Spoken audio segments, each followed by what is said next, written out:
Mothers and fathers, husbands and wives, sisters and brothers, friends for life, won't live in the past. All I wanna do now is making it last. Mothers and fathers, sisters and How can music strengthen our relationship with God? Welcome to Making It Last podcast. I'm your host, Deneil, where it's all about helping us to have better relationships, not just with ourselves, but with other people. And with me, I am pleased. If you know how he hasn't traveled far for this, but he has traveled a far way, and I had to have him before he left the island. Welcome, Deneil Clarke. Thank you so much. Good to be here. Okay. Now, Deneil Clarke, you can hear the accent. So he is Jamaican, but he's currently a worship minister at College View Church in Lincoln, Nebraska. And yes, you heard right, Nebraska. Not one of those common states where you hear the Jamaicans are, but here it is. Deneil is out there doing his thing. That's right. So, Deneil, tell us a little bit in terms of what it means to be a worship minister before we get into the... Sure. My role as worship minister there, worship pastor, is I'm one of the associate pastors on a staff of 7 at College View Church. And my specific role, besides the regular roles of visitations, Bible studies, and so forth for the 2100 membership of our church, is the liturgical side of things. So our gatherings... That's a big word. What does that mean? Liturgy is the work of the people, but really what it is the flow of our service in worship together. Okay. So I plan, organize, often will lead or will work with those leading worship in different ways. So it definitely involves a lot of music and other items of liturgy as well, other items of our worship time. Okay. Yeah. Well, outside of what he's doing currently, one of the memories I have, listeners, of Deneil is the fact that he could play, I think at the time when he was around these parts, I think it was 9 or was it 10? If you count the ones I've dabbled with, maybe between 10 and 12 instruments. Okay. Yeah. So this is somebody who is definitely equipped or knowledgeable about this Jesus. So, Deneil, how can music strengthen our relationship with God? That, I think, is a very important question. And as I was thinking about this topic coming into the podcast, I remembered a quote from, I think his name is Andrew Fletcher, who said, "Let me write the songs of a nation, and I care not who writes its laws." You know, it's the idea that there is something very formative about music and the songs that we sing in general, whether it is in a worship setting or in a cultural setting or anywhere that we encompass and own and participate in the event of singing, the event of music. There's something very formative about it. And then if we transfer that idea, looking now at it from the Bible, from the biblical standpoint, we see throughout Scripture commands to sing, of course, through the Psalms. We see in the New Testament the fact that this is also something that is community building. Paul said to Ephesus, sing to one another using psalms and hymns and spiritual songs, making melody in your heart to the Lord. So there's something kind of horizontal about it with each other, and then the vertical piece building a relationship with God. So the Bible definitely has a lot to say about that, and that's why I think it's a very good question to pursue. What's the role of this thing? I mean, I think it's the prophet Zechariah who also says God himself rejoices over us with singing. To hear God sing, just that idea of God's singing and his music.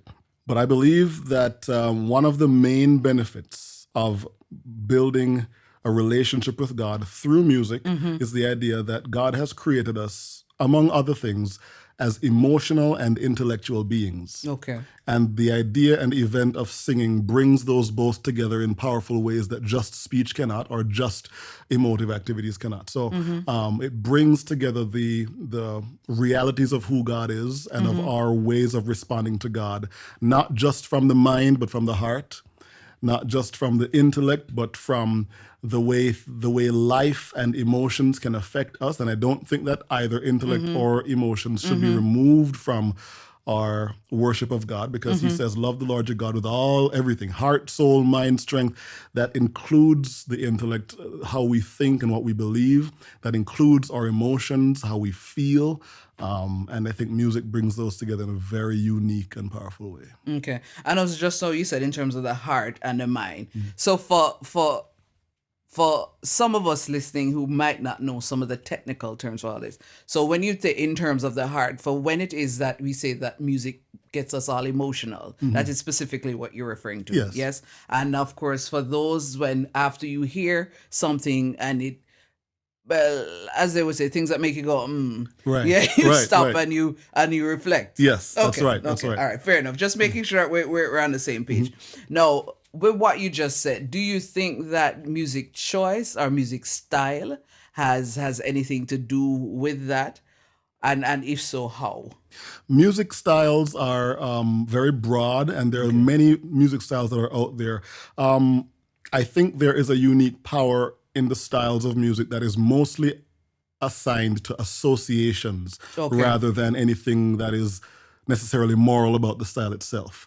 So if I grew up with a particular style of music that would have certain associations of memory for me, these are things that will be very moving to me that might not be so for somebody else. I'll give you an example. And perhaps without naming the exact thing, I don't know how different listeners will feel about this, but there's a particular hymn. And some people would say hymns by default are supposed to be always uplifting and always lifting our hearts to God. So there's a particular hymn that is in our books at church, and an organist told me that he chose a particular one to play as a postlude, as in the piece that is played at the end of worship while people are leaving. As a final offering of worship. But that tune is also a tune that is associated with another cultural event across the world that someone was highly offended about. And so the tune itself was great and moving and uplifting and well done on the organ, but the tune was associated in someone's mind with something terribly offensive that had happened many years ago. And this was, of course, a distracting experience for that person. So it's something to be very careful about when we think about styles and their universal application to anyone's experience. Okay. And choice, music choice? Yes. I think it's good to be careful about music choices. There are some songs and the styles that come with them that one might say, do they both lend to the same direction of growth? So if I am hoping to be challenged by a particular message, but the vehicle or the music that it's packaged in is pulling my mind here, there, or anywhere else, just kind of like the example I gave with that particular hymn. The words that are in our hymnal are powerful, but the music in its association for some individuals would not be something that would align. So I see music as a vehicle carrying words, songs anyway, with lyrics, as a vehicle carrying words that it's we need to be intentional about how we choose, and are we choosing music that is truly able for us and our associations and our journeys in life to bring us closer to God. Okay. Yeah. I'm loving that you said that, because what continues to happen sometimes is that because of what if let's say, for example, I'm an elder in a church, and if a particular genre, I associate that with something else. When I hear the young people listening to that, in my mind, that is what I associate. But maybe for that young person, they don't have that association. Maybe not. And it's something that oftentimes will get us crossways with each other or misunderstanding one another. The young generations, the same thing for the older generations. You hear a certain kind of music and you say, how could that have any impact on you? It's just, it's old school. But it really does pull at the, as we call it, the heartstrings, in the sense of really aligning with all the things that one may have associated with growing with God and having a good experience with Him over the years. Okay. I'm going to take a little step further. Would you then think that we should think of music then as a way of us worshiping and paying homage? And if so, how do we then get to that point? Meaning, some of us think that when you think worship, it must be solemn. Right. Oh boy. How long do we have here? Okay, no. So worship is, as I mentioned earlier, when Jesus said you should worship the Lord your God with all your heart, mind, soul, and strength. I don't think that we should assign only one aspect of our existence to worship. I think that worship encompasses as broad as you see it in the Bible. I mean, I can't see Miriam's song of worship after being delivered from Egypt through the Red Sea to have been a solemn moment. I can't see David thinking about only solemn ideas when he wrote what we have as Psalm 150, that everything that has breath. If you have the instrument, use it. And then there are times where it is in the still small voice that we encounter God. So there is that experience in the Old Testament too, where the prophet was told God is not in the thunder, or not in the wind, or not in the earthquake, but He was in the still small voice. So everything, yes, everything encompasses is encompassed in worship, or should be. I don't want to run the risk of being terribly irreverent with this idea as well, but when you are in a sporting arena and you own a team that you're cheering for, and you see that team winning the victory, what comes to your mind as a response? And then think about what should be, as far as the gospel presents it to us, the ultimate victory that has been won for us. I can't say that solemn is the only approach that one can and should take to worship. It's not going to allow us to experience holistic growth with God, just to be one kind of, to have one kind of existence in worship. Yeah. Okay. What room then is there for cultural well, let me not say preferences, for cultural nuances? I think there ought to be room, because I am not supposed to idolize any particular part of this world as the right way to do it. So if I am going to say, well, I must worship God the way people over there, the styles that they have come up with are for some reason right, and we can always explain things through like that. But it's from our hearts, from us as a people going to God. I believe it should be something that we can connect with, because again, it's affecting our intellectual and emotional growth as well. It's not something that should be detached from us so much so. Martin Luther, part of the Reformation that's not often spoken of. Of course, we know sola scriptura, only by faith alone, by Christ alone, by Scripture alone. All of these things that came as pillars of the Reformation. But one of the things that came with Martin Luther's Reformation as well was the idea of bringing singing back to the local people in congregational worship. Because up to his time, part of what had happened was there was a widening gap between the people coming to worship to observe the people on the platform worshiping for them. And these melismas and languages and professional techniques of singing that were out of the reach of the people.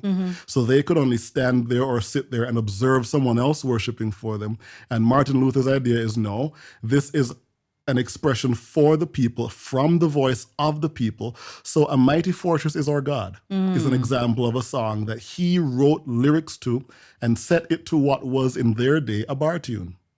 And it was a cultural tune that they knew and that they could jive with and they could use as their own expression of lifting their voices in worship. So, of course, now, hundreds of years later, we reverence that tune as always having been sacred.